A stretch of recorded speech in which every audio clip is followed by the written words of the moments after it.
Mga kapitbahay, medyo mahirap lang hanapin yung guest natin ngayon kasi pag gantong season ng ayan na.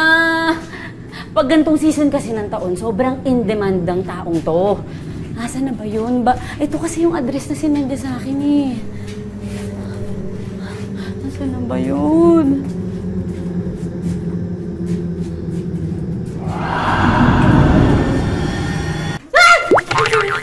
Sir Ed! Mikey! Ano ba? Bakit nagganyan ka? Naglilinis kasi kumaalikabok eh. Kaya ganyan suot mo? Oo, kaya nagganito ako. Nakita ko ito dyan eh. Kailangan ko ito para hindi ako maalikabok. Mga kapitbahay, ang ating special guest today, Sir Dalawa. Hi, mga kapitbahay. Dali mo na ako sa harap ng bahay mo. Natatakot na ako. Tara. Dito tayo kasi. Nandito tayo sa likuran eh. Dito tayo sa labas. Halika na! Tara. Sama kayo. Tara. Laki din po nito Sir Ed. Parang dalawang kotse kaya mag-park. Sana may kotse. Susunod na po yan. Well, actually, Nauna niyo na ang bahay. ano to eh. Lumipat kasi ko mula dun sa dating apartment. Medyo maliit kasi. Pero dito din po sa Bulacan. Sa bayan ng Malolos mismo. Ito yung ito yung baryo ko. Pasensya na, medyo magulo pa kasi Okay lang, bagong-bago eh. naka-renovate lang. Na-check niyo na ba, Sir Ed? Yeah, yun ang Sigurado una kayo, kong na-check niyo ginawa. na? Kasi actually ito, medyo matagal na bakante.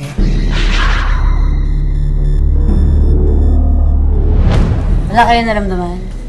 Halos lahat naman kasi ng bahay kapag nababakante, o kaya naman merong mga memories yung bahay na hindi maganda, nagkakaroon ng tinatawag na residual energies.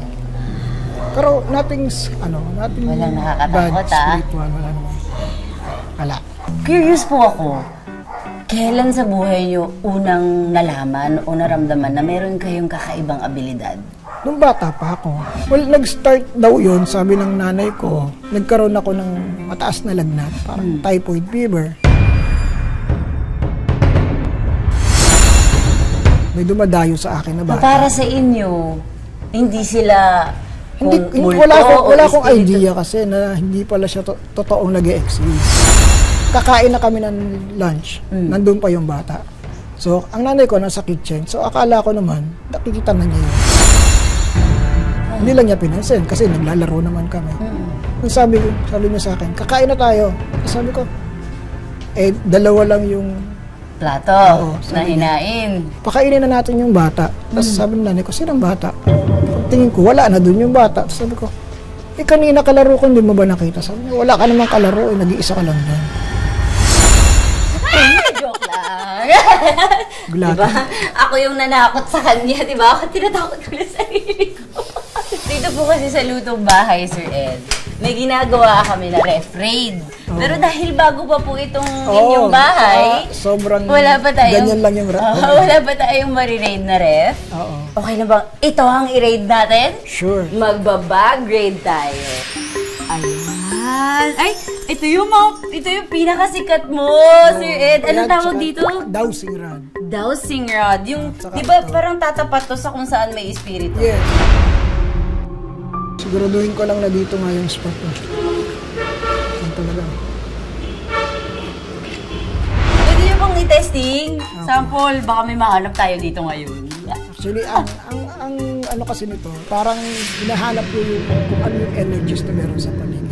So, tingnan natin. Tignan natin. Halimbawa, meron dyan, pagayan nyo, parang yan, may napipila ko dito sa mga Dito. Luwag pa sa'yo, so hindi sa'yo. Tao po. Ma'am, wala pong gulat. Si Chef Hazel nga po pala. Gusto ko lang naman tanong kung may yelo po kayo. Ay, wala na po. Hindi pa malamig. Ay. Chef, pasok! Sige po, Tuloy salamat po kayo, po. tuloy. Mula sa kanyang mga patok na pagluluto online, gamit ang kanyang trusted tabo na sinawasa, mas masarap ang ating kwentuhan at lutuan dahil makikigulo sa atin ang nag-iisang cooking ina, Hazel Sheffy! Hanapan niyo po ako eh. Kaya, Lagi po ako nanonood ng mga ano po ninyo, yung mga paranormal investigation. So, dala ko lang po yung tabo ko kasi baka po may maramdaman po kayo. Yan, may swerte daw po kasi yan sa buhay niya. Ano, may history ba? Nakakaiba? Kinakabahan ako. Parang ano Kasi siya eh. sabihin, itapon mo to. Kailangan ka ba ditong tools? Ano to? Ano to? Okay naman to. That one is, May pa Pag may order yan, service, ay hindi tawag ba? dito is dead well. Dead well? Dead well. Dead well.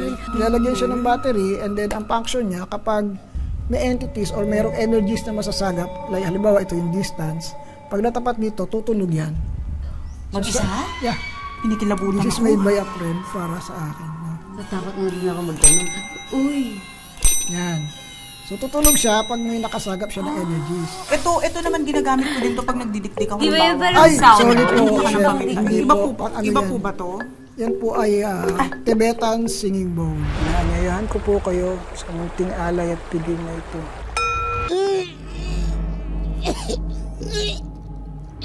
Ginagamit siya para pang taboy ng negative energy. Pantaboy ng mga nangungutang. Pwede po ba to sa mga nangungutang? Pwede. Salamat, Sir Ed. Thank you po, thank you. Ayan, may isi-share po kayong recipe sa amin, di ba? Eh, pati sa mga kapitbahay, di ba, Sir Ed? Yes, Ano yes. pong isi-share yung recipe sa amin Well, today? ito kasi yung recipe na natatandaan ko. Lagi kong naaalala yung tatay ko kasi Ay, wow. kasakasabak niya ako kapag nanguhuli kami ng isda na iluluto natin. The ayungin. Gusto ko nang matikman ang ginataang ayuni. O, tara. Dali nyo na po kami sa Saan kusina. po? Ay, yung tabo ko.